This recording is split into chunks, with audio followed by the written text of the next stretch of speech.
Fala pessoal, sou o Cléo, sejam bem-vindos de volta ao nosso canal. E hoje, dando continuidade à nossa série de plataforma 3D aqui na Godot 4.2, nós vamos aprender a criar este inimigo aqui, que já segue o nosso player, como vocês estão vendo. Se nós afastarmos, ele volta a estar de idle. E se estiver muito perto, ele vai atacar também o nosso jogador. Olha que bacana, e é isso que a gente vai ver no vídeo de hoje. Antes, porém, eu quero te convidar a se inscrever aqui no canal, caso ainda não seja inscrito. Deixar aquela meia luz like que me ajuda demais e faz com que o YouTube recomende este vídeo e o nosso canal para outras pessoas. E também, se você puder e quiser e isso não for te atrapalhar, considere nos apoiar através da chave Pix que eu vou deixar aqui na tela. Qualquer valor me ajuda demais e é graças a esse valor que a gente consegue sempre uma melhor e maior frequência aqui no canal. Dito tudo isso, vamos para o vídeo!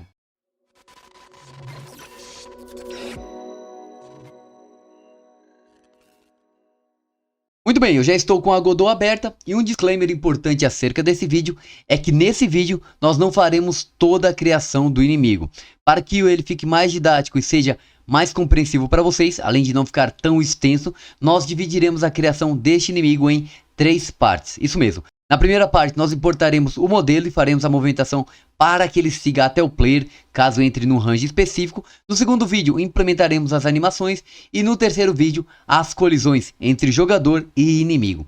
Dito isso, essa compreensão da parte de vocês, a qual já agradeço antecipadamente, vamos então começar a criação do inimigo nessa primeira parte. Então, para importar nosso inimigo, vocês vão lembrar que quando nós baixamos os assets, nós tínhamos esse robozinho aqui, o BeetleBot, né, que é esse robô que veio lá do GDQuest.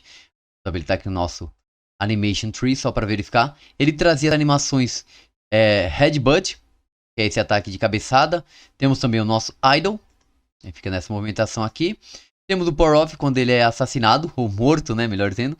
E o Walk também quando ele fica seguindo o nosso player. Nós vamos implementar, por enquanto, somente o Headbutt, o Idle e o Walk. Futuramente a gente faz o Power Off quando ele for morto também, tá? Vamos dar stop aqui e voltar o nosso Animation Tree.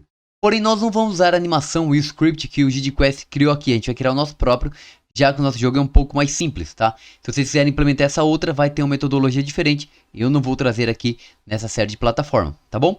Dito isso, vamos fechar aqui, salvar mesmo. No nosso World 3D, a gente vai arrastar o asset para cá. Só que, como eu disse, a gente vai alterar, não vai usar a mesma árvore de nós que o GDQuest usou. Então, vou clicar com direito e clicar em Make Local. Agora ele é local, porém esses objetos aqui, esses nós em amarelo, ainda não são locais. Vou aqui de novo, clicar e escolher Make Local também. Agora sim temos nosso BeetleBot Skin, que eu vou renomear apenas para BeetleBot. E vai ser um Character Body 3D, então vou clicar com direito, escolher Chain Type to Character Body 3D. Daqui agora é um Character Body 3D. E esse aqui vai ser o nosso Skin, tá? Vou dar aqui Skin, uma vez que o modelo vai estar aqui dentro. E também o nosso Animation Tree podemos deletar, a gente não vai usar. Esse daqui vai criar o nosso próprio. Bem como o nosso script, clicar com direito, escolher a opção Detach para tirar o script daqui. Maravilha! Antes de começar a parte do script, vocês vão notar que ele está sem colisão nenhuma e também é o erro que está sendo informado aqui. Vamos então criar nossa colisão, clicando aqui, escolhendo Collision Shape 3D. Dá para escolher um 2D, tá? Às vezes confunde, está aqui. Eu vou chamar essa aqui de Collision Body.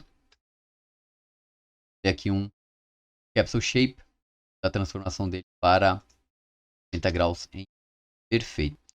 Note que ele ficou fora do padrão, porque justamente quando a gente fez a criação dele, estava fora também. Isso pode acontecer. Eu deixei propositalmente para vocês repararem aqui. Então, para consertar, é só clicar aqui e zerar. Agora sim está na origem, tá bom? Atenção quanto a isso. Vamos ajustar um pouco aqui do tamanho do corpo. Nosso teto. E trazer um pouco para cima também. Mais ou menos, tá? Não precisa ser tão perfeito. O importante é que ele tenha uma área para ter a colisão do player aqui e dar o dano. Tá? Essa área aqui é onde o player vai poder acertar e dar dano no inimigo. Só na tamanho. Perfeito. E tá legal dessa forma. Atende bem o nosso propósito. Só subir um pouquinho mais. Deixar aqui em cima. 3 só para dar uma olhada se tá aqui perto do chão. Tá ótimo. Maravilha. Vou colocar uma outra colisão. Aqui. Collision Shape. Só que vou mudar para... Vocês viram que essa já nasceu no lugar certo, né? Collision Head. E futuramente vai ser o dano do nosso jogador em relação ao inimigo, tá? Então o inimigo ele dá dano na cabeça. Seria assim. Se ele der o Headbutt. vai deixar desabilitada inicialmente quando a gente fizer a parte de programação de tudo do ataque, tá? Mas não se preocupem, vai por partes. E a parte do dano. Tá vendo? Então temos as duas colisões aqui perfeitamente. Pode até ser um pouco menor aqui. Também vocês podem ajustar conforme o modelo de vocês, tá? Nesse aqui vai ser dessa forma. Agora vamos seguir para a programação da movimentação do nosso inimigo. E para a movimentação do nosso inimigo, nós vamos usar um novo nó aqui na Godot, chamado de Navigation Agent. Nós não tínhamos usado ele ainda, e ele, em combinação com o Navigation Region, permite que o nosso inimigo detecte obstáculos no nosso mapa e então desvie para chegar até o jogador. Isso tornará o inimigo um pouco mais inteligente e assim ele vai desviar e chegar até o objetivo, que é o nosso jogador. Vamos lá. Clicando aqui no nosso inimigo, vamos em mais e digitar Navigation para aparecer as opções. Notem que nós temos o Navigation Agent, que é esse aqui com símbolo de localização, e temos o Navigation Region também, bem como o Obstacles. Nós não vamos usar o Obstacle aqui, porque vai fazer o bake direto no Region. Mas se vocês quiserem estudar depois, tem na documentação tanto um como o outro, tá bom? Começando pelo Navigation Agent, vamos adicionar aqui e apenas diminuir o nome para Nav Agent. Aqui do lado direito, vocês vão notar, nós temos Pathfinder e isso permite a gente configurar algumas opções como a distância desejada, a distância do alvo, também a altura que vai ser importante daqui a pouco, a distância máxima do caminho que a gente vai ser criado e as camadas de navegação. Por padrão a gente vai deixar 1, mas imagina que você tem um mapa mais complexo e cada camada tem obstáculos na sua localização específica. Então é possível fazer essa configuração também, ok? Além disso nós temos Avoidance, que é o que a gente pode evitar e configurar uma série de opções aqui também. Como o foco não é abordar necessariamente esse nó, visto que demoraria muito, por hora a gente vai deixar as configurações assim, depois a gente fazer a alteração e eu vou mostrar para vocês essa mudança especificamente. Criamos ele aqui, mas é necessário um script para que ele efetivamente use o nosso Navigation Agent e também faça a movimentação. Vou clicar em adicionar script, vamos até a pasta dos scripts aqui. Eu vou criar como um BeetleBot usando o Node Default. Vou dar aqui para vocês. A primeira coisa que nós vamos precisar aqui é criar duas constantes. A constante Speed, que vai ser a velocidade que o nosso inimigo irá se mover. Vamos colocar 100, que é a metade do jogador, tá? O jogador se move em 200. E outra que a gente vai chamar de Chase Underline Range, que é a área que o nosso inimigo vai poder perseguir o jogador caso 4.0, tá? 4.0. Caso ele entre nesse range. Por exemplo, o jogador se afastou esse float, esse 4.0, o nosso inimigo vai parar. Entrou nesse range, ele volta a perseguir, tá bom? E também vamos precisar de duas variáveis. A primeira do tipo export, chamar de target, e vai ser do tipo character body 3D. Por enquanto não vamos associar nada, mas lá no script a gente vai definir o nosso jogador como esse alvo para ser perseguido. E a outra, pode diminuir aqui, será a referência ao nosso Navigation Agent. Vou arrastar para cá e segurar Ctrl para fazer a referência. A nossa movimentação ela vai começar inicialmente zerada, para que o inimigo não comece, na hora que ele entrar no cenário, no jogo, já se mover. Então vou passar o nosso Velocity, isso que é um Character Body 3D, igual ao Vector 3, ou Vetor 3.0. Então vamos zerar nesse primeiro momento. Em seguida vamos verificar se a nossa Global Position, a posição global do nosso inimigo, ponto Distance to, que é o método que vai verificar uma distância de um ponto para o outro. Qual ponto eu quero verificar? Qual vetor 3? O nosso Target, ponto Global Position. Se a distância entre esse alvo e o nosso objeto inicial, o inimigo, for menor do que o nosso Chase Range, ou seja, a área de detecção, a área de perseguir, se isso for verdade, então a gente vai fazer essa movimentação.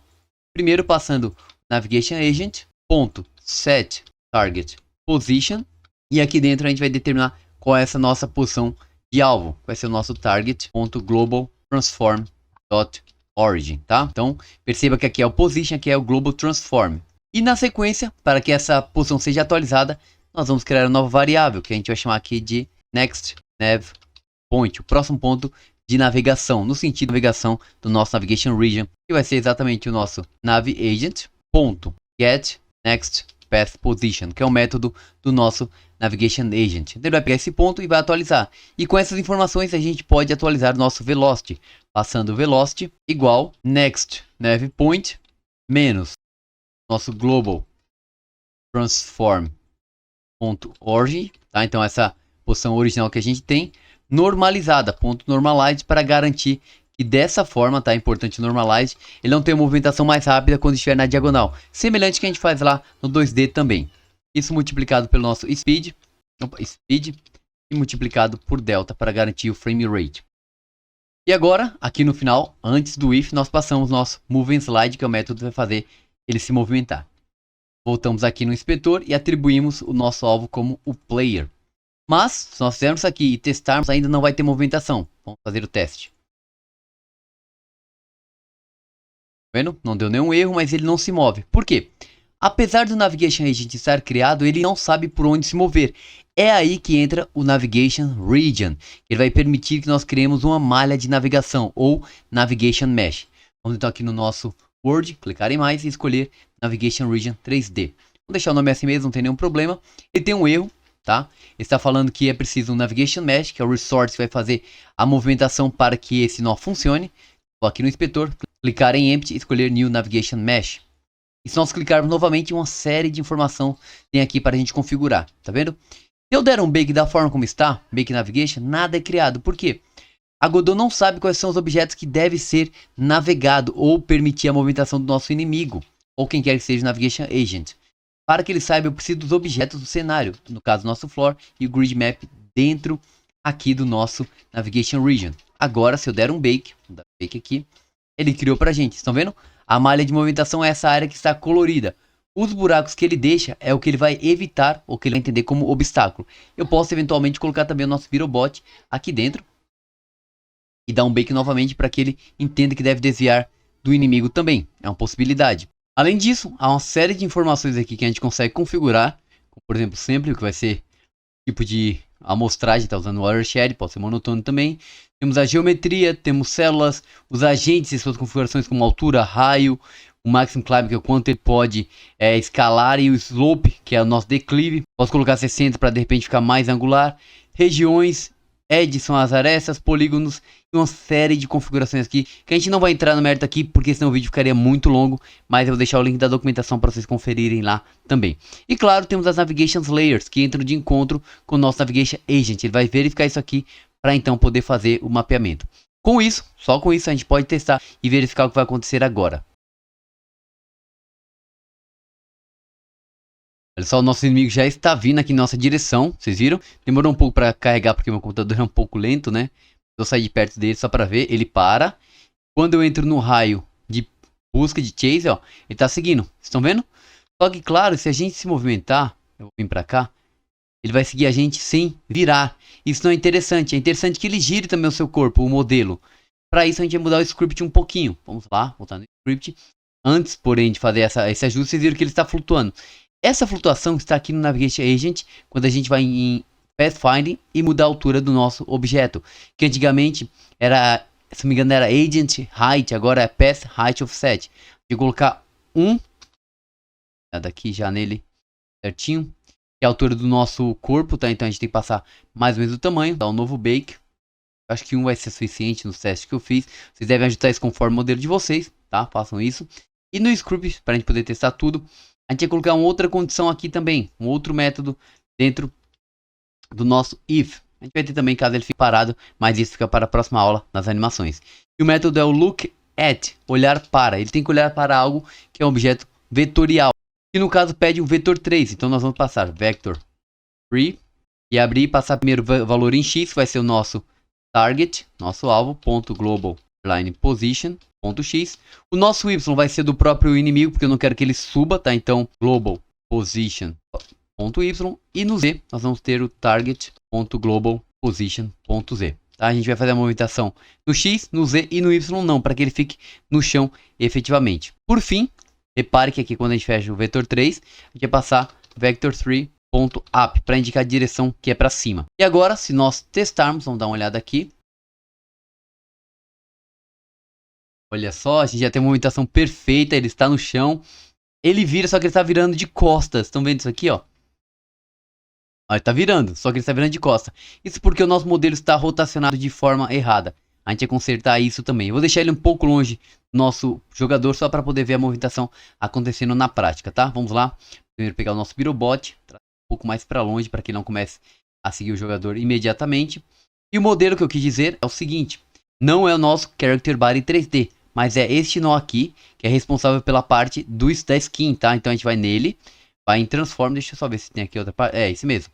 Me transforme aqui e vamos rotacionar em Y. Desenho aqui, ó, pegar a rotação. Quero rotacionar isso aqui, ó, tá vendo? 180 graus em Y. Agora a frente dele está apontando para essa parte. Perfeito. E agora, com tudo certinho, se nós testarmos, o nosso jogo estará perfeito com o inimigo que segue, porém ainda sem animação. Olha só, ele está parado ali. Eu vou chegar perto dele. Estão vendo? Ele está rotacionando certinho agora. Vamos chegar até esse obstáculo. Vamos ver o que ele vai fazer com esse obstáculo. Ó. Contornou o obstáculo. Certinho, muito legal. E assim nós temos nosso inimigo que segue aqui, já identificando inclusive obstáculos no nosso cenário. É claro que na próxima aula a gente vai colocar as animações e vai ficar muito interessante. Mas por esse vídeo é isso e eu espero que vocês tenham gostado. E para eu saber que vocês gostaram, comenta aqui embaixo, hashtag Godot Nave Agent. Assim eu sei que vocês assistiram o vídeo até o final. E não esqueçam, no próximo vídeo nós vamos colocar a animação dele e deixar o nosso inimigo ainda mais interessante. Sem mais, muito obrigado a todos que têm se tornado membro, têm nos ajudado aqui a continuar com esse trabalho. E se você puder ser membro também e ajudar o canal, considere apoiar também através da membresia aqui do YouTube. Sem mais, muito obrigado, até o próximo vídeo e valeu!